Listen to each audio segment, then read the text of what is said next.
Welcome to the Steering Change Podcast, navigating through the commercial transportation industry in Alberta and beyond, powered by the Alberta Motor Transport Association. Here's your host, Kelsey Hipkin. Greetings, listeners of Steering Change. Daylight savings has just passed, and some of us, especially those with little ones, might be feeling a little more fatigued than others. The Government of Canada's Centre for Occupational Health and Safety, CCAOHS, studied the effects of fatigue and its relationship to work. Studies show effects such as reduced decision-making ability of cognitive processing, reduced ability for complex planning, reduced alertness, attention, and vigilance, loss of memory, and more. When it comes to keeping goods on the move 24/7, fatigue can be a major factor in commercial transportation.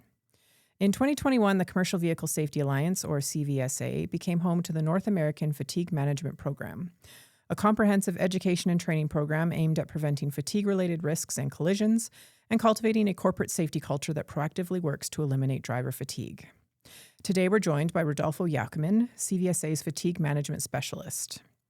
Rodolfo leads the maintenance, operation, and promotion of the NAFMP. He has collaborated with CVSA since 1993 in various capacities, including as Mexico liaison, contractor, associate member, and sponsor. As General Manager of Alertness Pro for more than 7 years, Rodolfo conducted education and training programs for moto carriers and drivers on fatigue management, specifically focusing on the NAFMP. Rodolfo is an experienced program manager of mission-critical public safety programs and systems, working under federal and international contracts. Over 2 decades as a contractor for the U.S. Department of Transportation, Rodolfo developed expertise in driver risk mitigation, enforcement information systems, and international safety operations. Rodolfo, thank you for joining us today. Delighted to be here, Kelsey. Thank you for having me. Thank you so much. So, Rodolfo, let's dive right in. I'm going to start with a fairly broad question.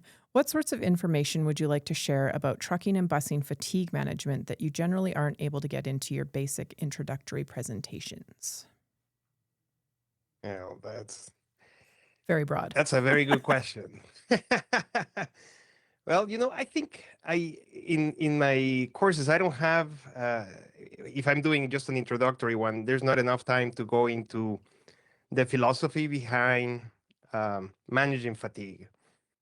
And so let me just mention the two basic entities that are dealing with fatigue, which is the motor carrier and the driver. Mm-hmm. For example, if you, Kelsey, you were on the shoes of a commercial driver, of a truck or a bus driver, what would you have in mind as your main focus every day? You wake up, what's in your mind? What's your objective as a commercial get home safely. driver? Get home safely. Very good. Anything else? Ensuring the safety of the motoring public around me. You're very safety driven. Very good. What else other than safety? AMTA what else other than safety? What else other than safety?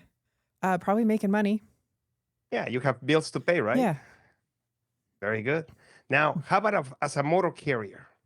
If you're the owner of a fleet, and you as the owner, what's on your mind when you wake up every day? In addition to safety, I know you're very safety conscious. Thank you. Took the words right out of my mouth. If I am a motor carrier, I am worried about my product and my bottom line, right? So I want my business to be successful.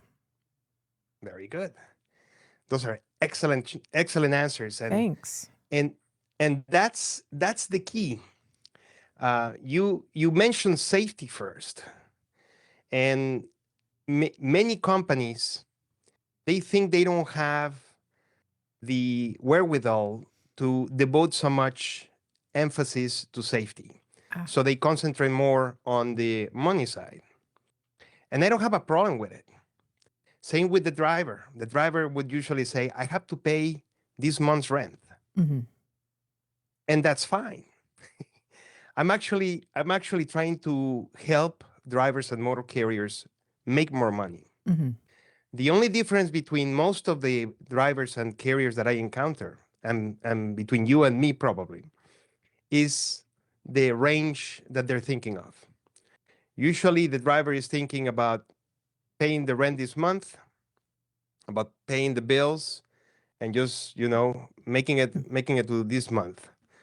The problem is they need to do that not only this month, for the subsequent ones, and for decades. Mm-hmm. So the most important part of a driver is to survive so they can make money for the longest time. It's not their income in a month, but their lifetime income that matters for them and their families. And that's the disconnect. We have this survival instinct. Mhm. We need to develop survival wisdom.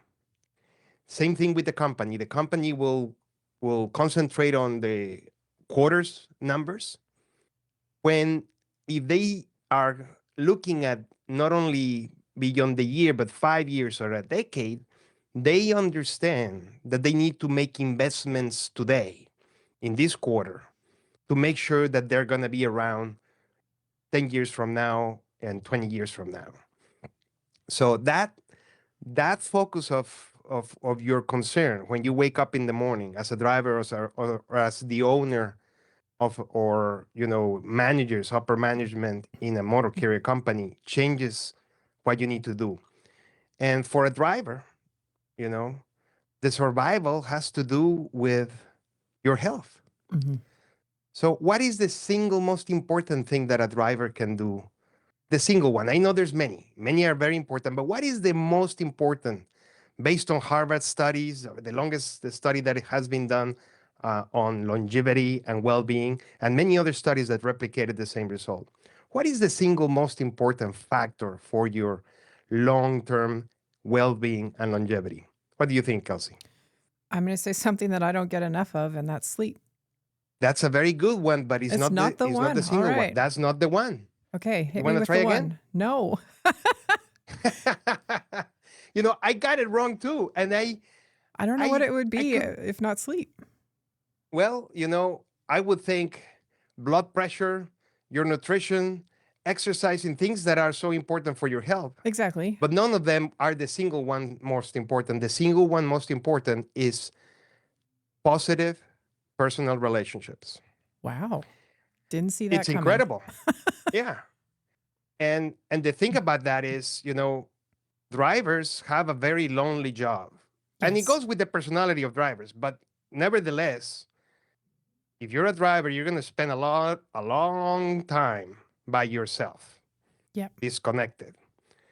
Now, alone doesn't have to be lonely. You can do things to stay connected, and that's why in the North American Fatigue Management Program, we teach drivers to ensure they keep and nurture a network with family, friends, and coworkers. Mm-hmm. So important, because here's the thing that positive relationships do to your body, to your health. They're an excellent stress regulator.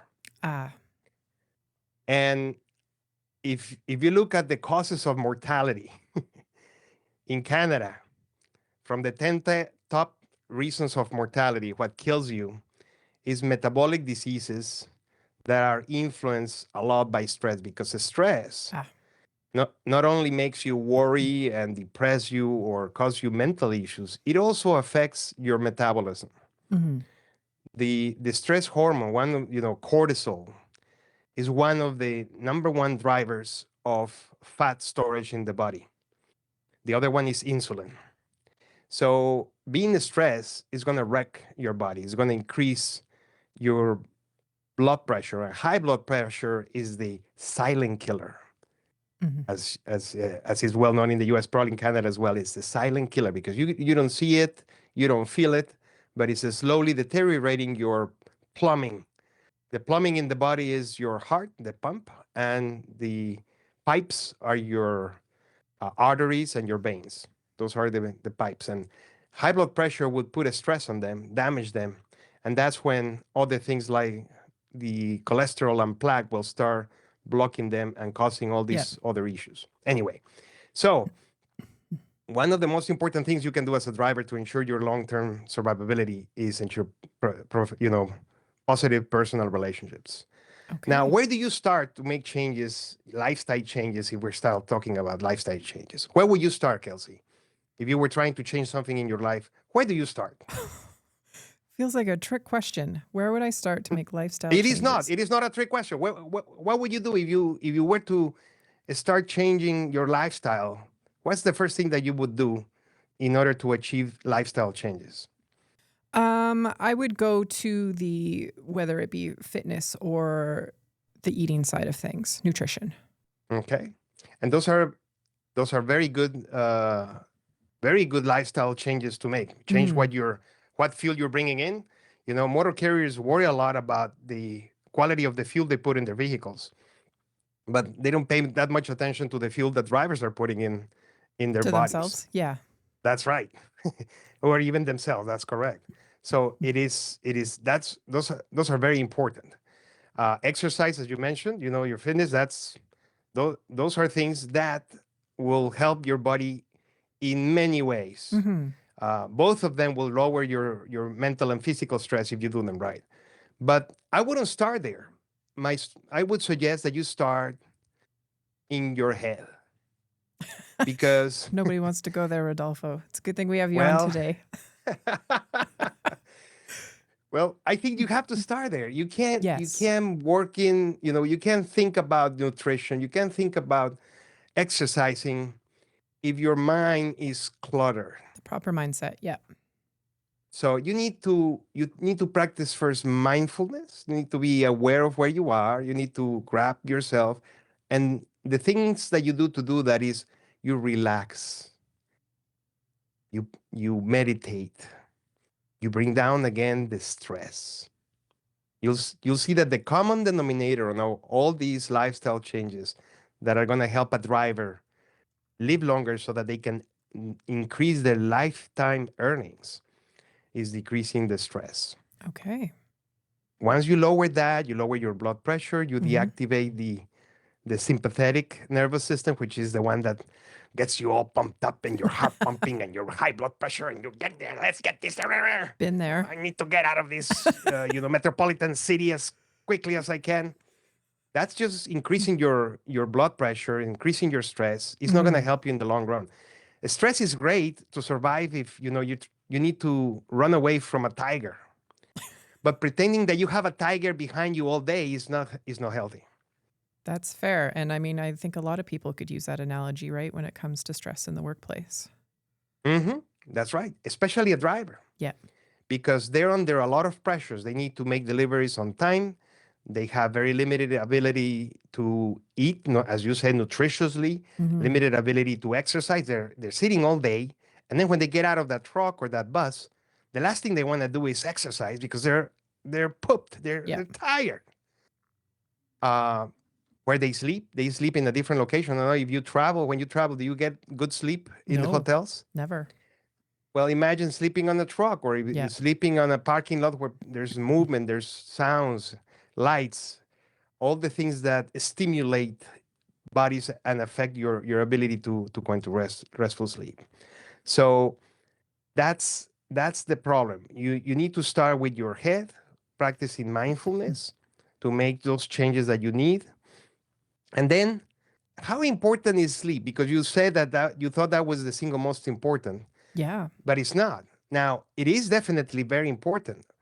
What do you think will kill you faster? If you stop sleeping or stop eating? What a fascinating question. Okay. Just imagine yourself, if you stop eating, would you live longer than if you stop sleeping? Am I still drinking water or is it just eating? You're still drinking water, but if you were starving, how long would you last if you starved? Okay, well then let's go probably eating faster than sleeping. Well, that's wrong. That's how important. I didn't get a cheat sheet first, Rodolfo. Well, that's the whole point. These are things that we have in our minds. I thought the same, Kelsey. Okay, good. The reason I'm asking you this question is because I went through these. Wow. I would think that, food is more important to the body than sleep. Yeah. But it's not. Okay. If you stop eating, you will probably last 2 or 3 months, depending on how much storage you got. Okay. But if you stop sleeping, you won't even last 2 weeks. Wow. The record is 10 days and some hours. Jeez. That's the record. Somebody that was kept awake. So that's how biologically important sleep is. And we don't know much. I in my courses I explain about the sleep architecture, about what drives us to sleep, the circadian rhythm, the homeostatic sleep pressure, the brain wave speeds that determine our level of alertness. And we could spend the whole hour talking about that, so I'm not going to go into it. But that's something Yeah. that if you're a driver, and not only if you're a driver, if you're a human being, you should probably learn that in kindergarten, because it's something that you're going to need to understand every day of your life. Yep. How sleep works so that you can get the benefits of it and still operate in this industry that is so stressful, so time limited. But you need to understand how sleep happens so that you can get the rest that you need to operate, not just for today, but for the whole week, for the month, the year, and live beyond that. So, well, that's a perfect lead into our next question, actually, because can you, on the hours of service, can you shed some light on that and how it can change when it comes to provincial and federal carriers? well, that's a great question to talk about, because now we switch into the motor carrier. Yeah. Because usually the motor carrier is responsible for making sure their drivers are complying with their hours of service. And yes, they vary, but let me just clarify. Hours of service is a compliance issue. It's a regulatory issue. You are regulated to comply with certain hours of service. And we won't get into I'm not an expert on hours of service, but there's a history. Started with industrial relations and labor laws, and how many hours could you work, then how many hours could you drive, and so forth. But for a motor carrier to think that you're managing fatigue just by ensuring that you're making sure that your drivers are complying with the law as far as hours of service is concerned, you would be making a big mistake. Because hours of service serve only a couple of purposes. One, ensuring that the drivers have an opportunity to sleep. Opportunity doesn't mean that they are actually taking it. Yeah. And number two, to level the playing field among the industry. Because if you if you don't have a level playing field, then it'll be chaos. So the hours of service are very important. But as a motor carrier, if you're looking at your 10-year plan to ensure that your company is making profits 10 years from now, you got to make sure of establishing certain controls. Yeah. Different levels of controls in your company. We were talking about the driver, things that they can do to ensure they live longer. Now, how does the company ensure that the company is going to stay profitable in the long run? Well, you got to minimize the risk. That's how you're very safety conscious. The way you ensure you're operating safely is by reducing the risks that your operation is going to face, because you're not going to eliminate all the risk. If you're just by being on the road, you're in a risky situation, but you can do a lot of things to minimize them. And the more layers of controls that you implement, you're going to ensure you have less risk. And one of them is, the first level is, when you put a layer of control, is making sure that while you're complying with hours of service, that the schedule you're giving to the driver is going to facilitate that the driver is getting their rest. Because you could give a driver an hours of service compliance schedule, but change it from one day to the next. Make them work one night, then make them work the next day, etc. And you will be complying with the hours of service regulations, but that would drive a driver to not get enough rest. So the first layer is to ensure that the schedule not only complies with the law, but is also in sync with the driver's circadian rhythms, the biological clock of the driver. And there's a lot of services out there and tools that you can use, relatively inexpensive. We're not talking, unaccessible resources that motor carriers can use to ensure that their scheduling is not going to kill their operation and their drivers. If you look at the crashes related to fatigue from the National Transportation Safety Board here in the U.S. They investigate catastrophic crashes.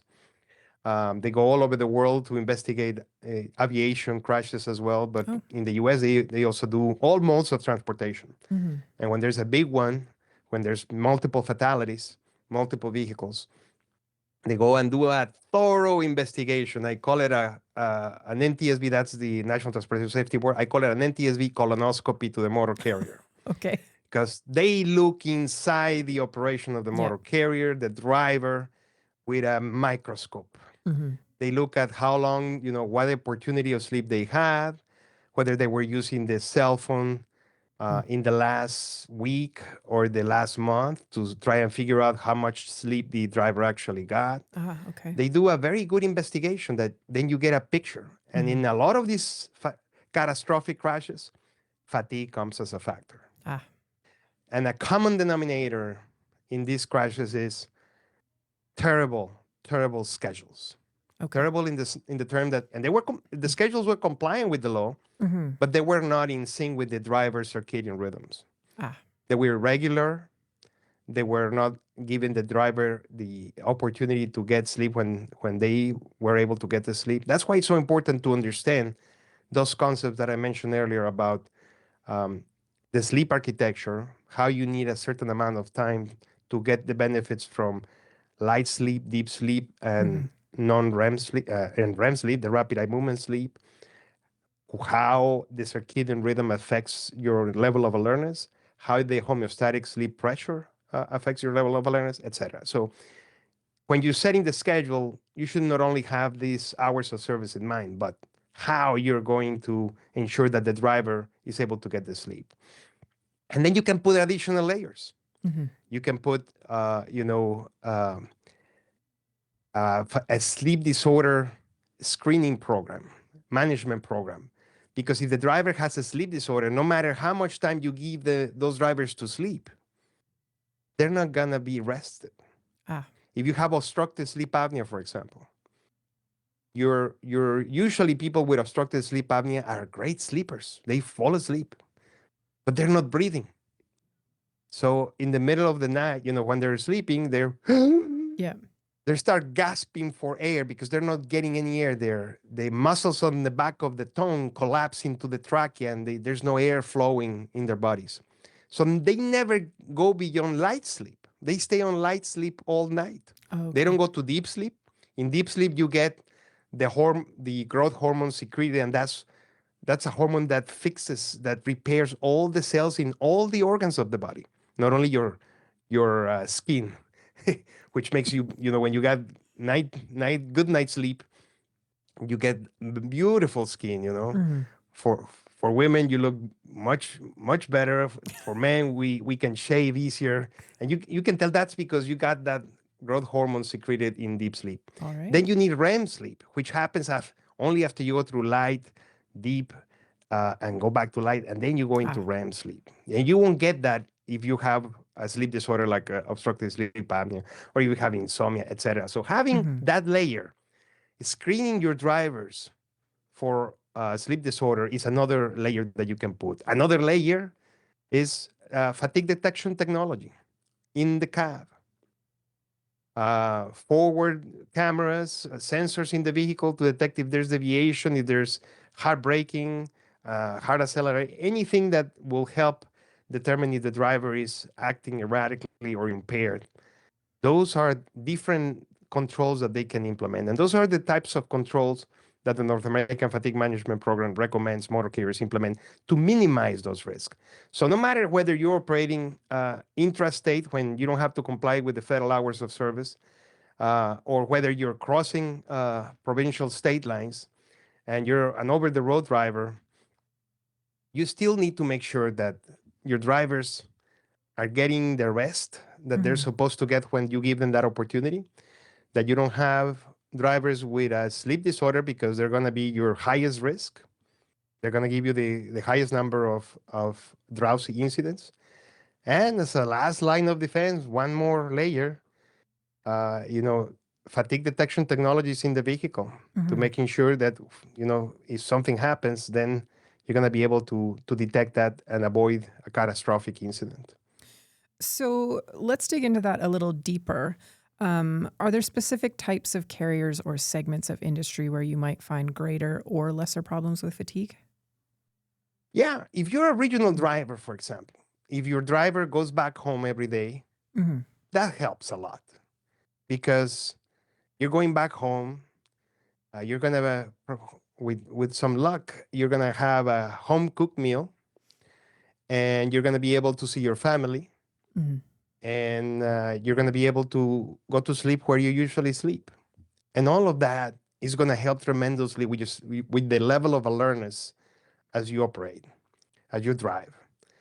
If you're an over the road, a long distance, a long haul driver, you need to plan to get good food, to get nutritious food. You need to plan to rest, to take naps. That those schedules and routes, you need to plan where to stop so that you can take a break and take a nap before you're gonna be tired. Well, and even probably that personal relationship element that you mentioned too, right? If you're going home every night, you have more of that, whereas over the road, less of that. Yes, Yeah. yes, which is the single most important. You're Yeah. absolutely right.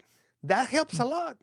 You're seeing other humans that you interact with. Your levels of stress are gonna be way lower if Mm-hmm. you're in the in the regional one, if you're going back home. Now, if you're, for example, I don't know in Canada if you're there's a segment of carriers like in the oil industry that they can operate for longer times. In the U.S., we have an exemption for agricultural motor carriers, Ah. where if they operate within a 100-mile radius of their base, they don't have to keep logbooks. Mm-hmm. So if you're in an industry where you're not tracking hours of service, of course, the dangers or potential abuse for driving longer than what is allowed, it's also a potential hazard. So that's why, we recommend that motor carriers, depending on the type of operation, they implement a fatigue risk management system. Okay. And the first thing that an FRMS tells you to do is to what what area of your company, of your operation has the highest risk, and that's where you're gonna start applying your fatigue risk management system. And what that system does is establishes processes to identify the risk. These processes can be predictive, like the scheduling. We can predict the schedule and the routes because we know how long it takes to get from point A to point B, Mm-hmm. and you know how many hours that usually takes. So those are predictive tools that you can use to do that. Then you can do proactive things like put some cameras that are going to advise the driver if there's, if they're falling asleep, or screen them for sleep disorders, things that you can do proactively. And finally, reactive processes. If you had any incidents, if you got a violation or tickets or near crashes or crashes, you have to do an analysis of what the hell happened, what created Mm-hmm. those incidents, so that you can avoid them in the future. That's the most important information you can gather in your as a motor carrier to manage risk. Having those types of processes, predictive, proactive, and reactive. And once you identify those risks, then you control them Mm-hmm. also with predictive, proactive, and reactive controls.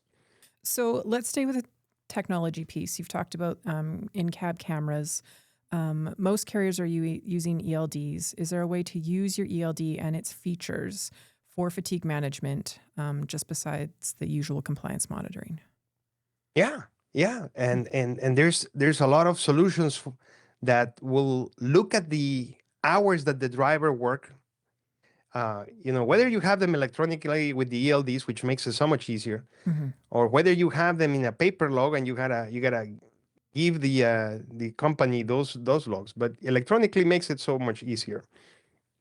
And these companies will tell you based on the hours that the driver operated and worked on, these are the best schedules that you can give them to ensure they're gonna be fully rested.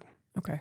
So definitely you can in that's real, you can do that provide that information in real time, You can analyze that information and you can use that to create sound schedules, the schedules that will ensure that your drivers get enough opportunity to rest. And you can combine that with, if the driver is provided with a wearable Mm-hmm. where the driver can actually record the time that they're sleeping, the actigraphs, Okay. actigraphy, Yeah. they look at how long they're spending it in bed or sleeping. That information can be combined to create those schedules, and that will give you also another element as a motor carrier to know whether the driver actually got the sleep. Ah. It's better than depend on the driver to tell you, "Hey, sorry, but I'm tired. I can go to sleep." It's better if there's some objective measure that the motor carrier can get Mm-hmm. from the driver. Hey, my kid was sick last night, or I was sick, or I got into an argument with my spouse and we were talking all night and then I Mm-hmm. couldn't fall asleep because I was so angry, so emotional.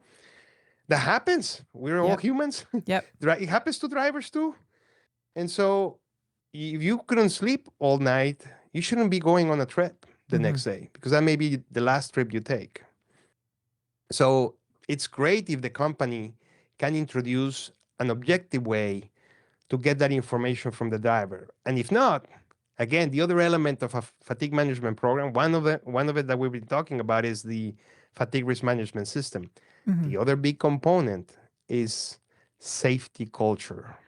Yes. The safety culture, the shared beliefs, how the company rolls in, what in and that's not trivial. All these we as consultants, safety consultants, we all talk safety culture. But you run into big roadblocks that are called, stigmas. Mm-hmm. And we grow up with them. We come to our workplaces with things that we believe since we were kids. And the the safety culture of an organization starts at the top. So if leadership does not make a conscious effort to get rid of all these stigmas around sleep, Yep. that people who need rest is because they're lazy bumps and they don't have the drive, they don't have the energy or the discipline. Mm-hmm. You know, you also need the biological need to sleep. So all those stigmas around mental illness, about sleep disorders, about substance use disorders, those are stigmas that we need to get rid of. And the company can do a lot by educating their drivers, providing them the knowledge Mm-hmm. that they need to understand how important it is for them to sleep enough, high quality, to get their nutrition that they need, to get the exercise that they need, to practice the mindfulness, and to keep that network of personal relationships in the positive side so that they can operate efficiently and stay the longest with the company. Mm-hmm. That education needs to be that knowledge needs to be provided by the company, but also the training. And we can talk about the training as well as we keep talking. Yeah, absolutely. So let's delve into the training, but also having that safety culture and providing all of those things must be a huge factor when it comes to retaining drivers. It's key. It's the key because if you're in a company that disregards your well-being, Mm-hmm. you're not going to stay there long. If they're not providing you with opportunities to rest, with opportunities to go to your children's games or events, give you time off so that you can actually participate in important family activities. Mm-hmm. And for a motor carrier, retaining a driver is a wiser and more profitable strategy than just hiring and training and looking for more drivers from that. We don't see that there's a great supply of drivers out there, Yeah. professional, good, drivers.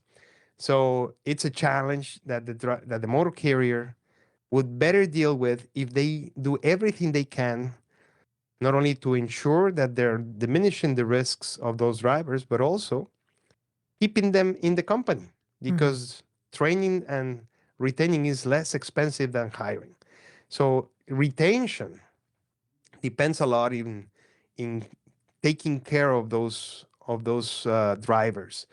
We've seen in companies that provide their drivers, for example, with a sleep disorder uh, treatment program, for those that are screen positive and then are tested positive, they stay with the motor carrier 2.6 times longer than those drivers that do not participate in those programs. Oh, wow.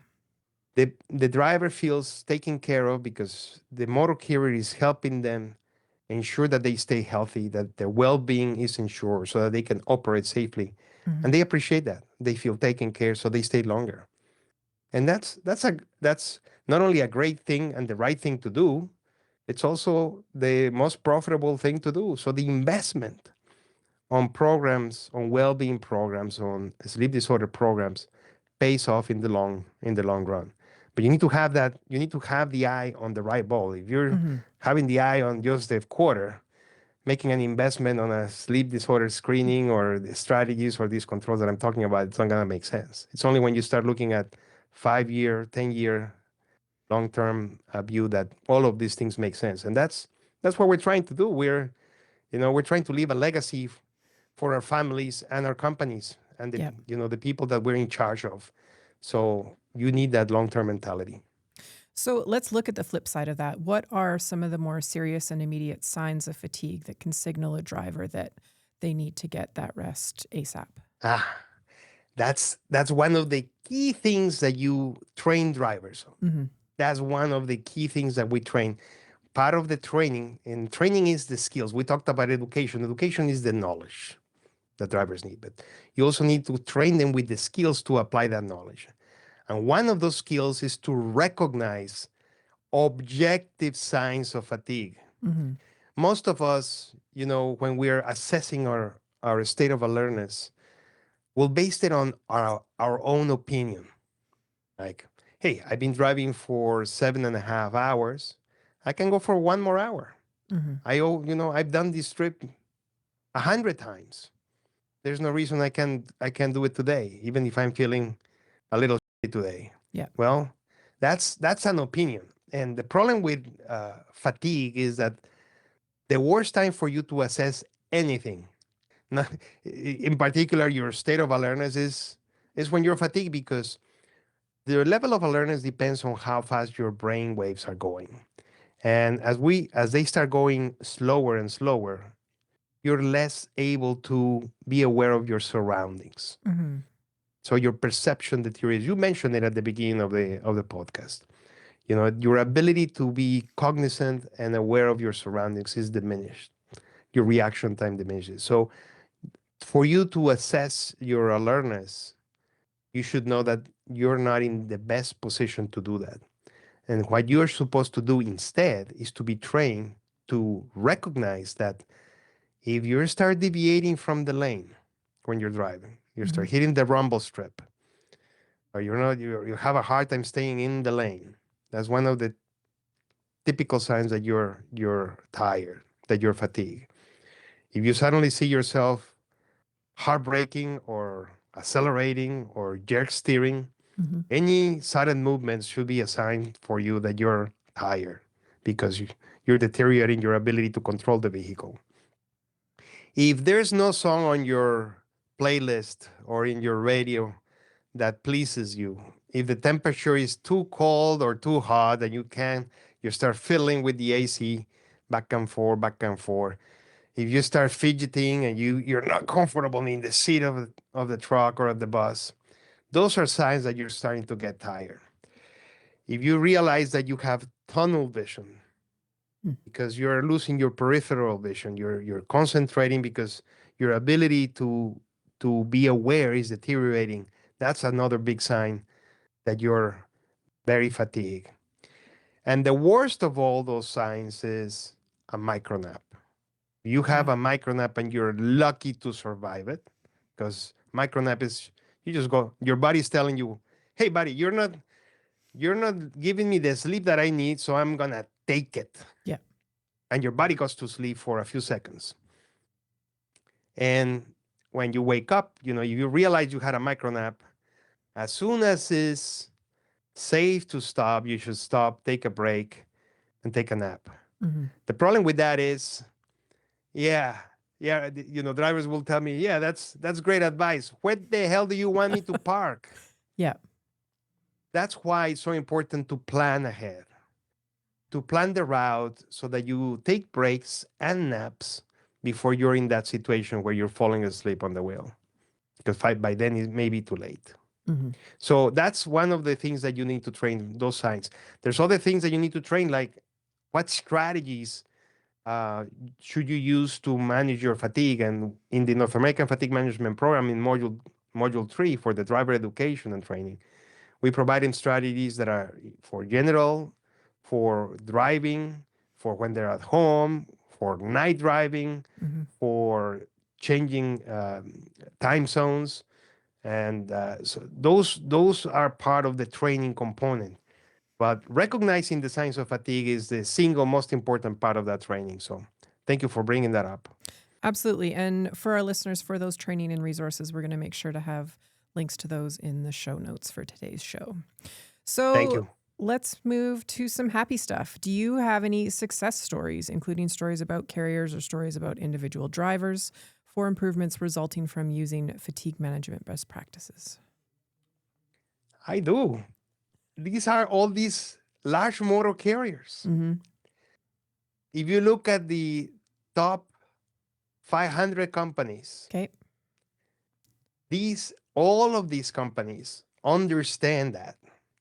It's not that they are the only ones that can do it, but they understand that they're here for the long run. They're Mm-hmm. here for that decades long plan.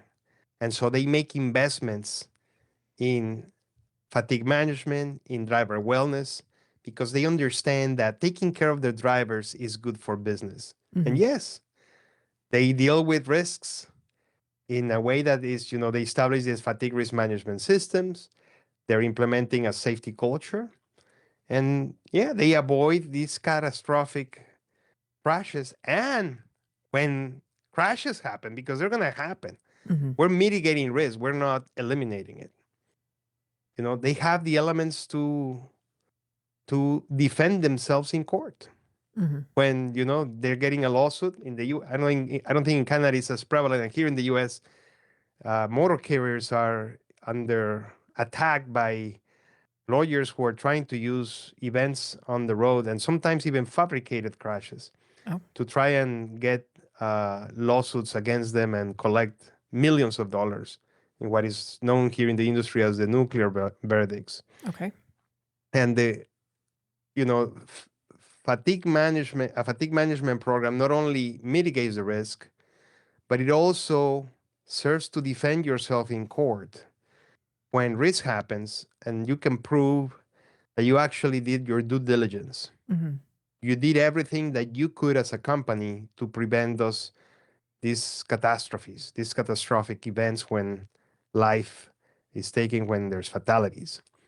And you can look at all these, just take the top 500 companies in the country, and you'll see that they have a fatigue risk management system or a risk management system that not only includes fatigue, but all the other risks that the operation encounters, vehicle safety, uh, all occupation safety, all of the different aspects that the company needs to manage. And they have a safety culture Mm-hmm. where they ensure that the drivers have everything they need to ensure their wellness. They'll pay for hotels so that the drivers can actually sleep on a real bed. Mm. They'll make sure that they can go home to enjoy time with the family or friends. They will have established channels of communication so that if they go on vacation and they come back, and they had some problems coming back from vacation, they understand that they're not fit to drive. There's what is called fitness for duty testing. They will have those layers to protect themselves from the risks of a driver coming back not ready, not fit to work. Mm-hmm. So all of them have these great stories. So just look at the top companies, and you can see how they have understood very clearly that safety is not a money black hole where all your funds go to die. Mm-hmm. It's actually an investment in the long-term profitability of the company, and that's the key of these good stories. So Right. by the way, some of those like Schneider and JB Hunt here in the U.S. Mm-hmm. and and Trimac in Canada and some others, they participated in the development of the North American Fatigue Management Program. This Okay. program was not developed in a vacuum by some academics in their Yeah. ivory tower. Tucked in an It office. was Yeah. actually, yeah, it was actually tested with real motor carriers, real drivers, and let's see if it actually makes a difference. And it did. And if people want to look at those results of those field tests, they can actually look them up on our website. It's on the About page, and you can see the reports. It was developed, took 10 years to develop the program. Wow. 10 years. And 3 different teams of sleep and fatigue management specialist experts that work on developing this program. So Mm-hmm. it's solidly found on scientific and performance, on real drivers input, on real motor carrier input. It's not just something that Rodolfo got out of his behind and just put out there for drivers to to use. No, it's something that it actually helps you in your operation. So take it. It's all free, voluntary. Yeah. That was one of the key things. This program is not forced. You don't need to do it. But it's out there because it will help you make more money in the long term, increase your lifetime earnings. Mm-hmm. Just like you plan for your retirement fund, if you have planned for it, plan on your wellness fund by investing on good relationships, good nutrition, good exercise, good mindfulness, Mm-hmm. and good sleep hygiene. The 5 keys to wellness that we also teach in the educational mode of module 3 of the North American Fatigue Management Program. I think that's the kicker. Rodolfo, we have only ever emailed, so it was so lovely to meet you in person. I'm kind of blown away by your knowledge, and I learned a lot today, so I'm looking forward to listening to the final podcast for this episode. Again, thank you so much for your time. I do want to ask, is there anything that you would like to add as we close? Just thank you for the work that the Alberta Motor Transport Association does. Thank you for Thank you. thank you for doing this Steering Change podcast. We appreciate all the work that all our partners are doing, trying to help drivers and motor carriers stay alive and stay in business and thrive in life. So thank you for the job that you guys do. We really appreciate it here at the Commercial Vehicle Safety Alliance. Wonderful. Thank you. Yeah, we do a lot of work with CVSA.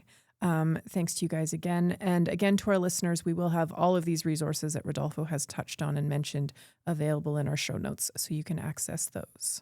All right. Have a great day, Rodolfo. Thank you so much. You do the same, Kelsey. Thank you. All right, let's end with some AMTA news. AMTA Special Edition Holiday Networking Regional Meetings in December take place December 3rd in Calgary, December 9th in Edmonton, and December 11th in Grande Prairie. Stay tuned to amta.ca, our e-news, and socials for full details. AMTA's 88th Annual Conference takes place April 22nd and 23rd at the Grey Eagle Event Center in Calgary. Registration and sponsorship is now open. In tandem with conference registrations, be sure to check out AMTA's award nominations. Do you know someone who goes above and beyond in the fields of safety? Maybe they're a trailblazer in industry, a supplier who turned your business around, a friend to industry, or an AMTA staff member who goes above and beyond. They deserve to be recognized, and this is your opportunity to do so. Award winner prizes include tickets for 2 to our awards celebration, a night at the Grey Eagle, and a cash prize. Start thinking about who you could nominate today. Those nominations close on Friday, February 13th. And is there a way you think AMTA could be more engaging with our membership or you, our listeners? Let us know your ideas and email Marcom, that's MARCOM, at amta.ca with Steering Change in the subject line. And finally, do you have any questions or comments about the Steering Change episodes? Please do reach out on our Instagram at AMTA_CA or LinkedIn and Facebook at Alberta Motor Transport Association. Stay safe and see you next time. Thank you for listening to this episode of AMTA's Steering Change podcast. The views expressed by guests of the Steering Change podcast are their own and may not reflect the views of AMTA, its hosts, or sponsors. Did you have a question that you would like answered on an upcoming episode of the Steering Change podcast? We want to hear from you. To submit a question to the Steering Change mailbag, hit up our DMs on LinkedIn, Facebook, or Instagram with the hashtag Steering Change, and your question will be answered either live on the podcast or by one of our SMEs here at AMTA. We ask that you share this episode with those in your network that could benefit from what we discussed today, and make sure to subscribe to our podcast on your favorite podcast platform so you can be notified when future episodes are released. You can learn more about us and our mission by visiting www.amta.ca. Now get out there and have a safe day.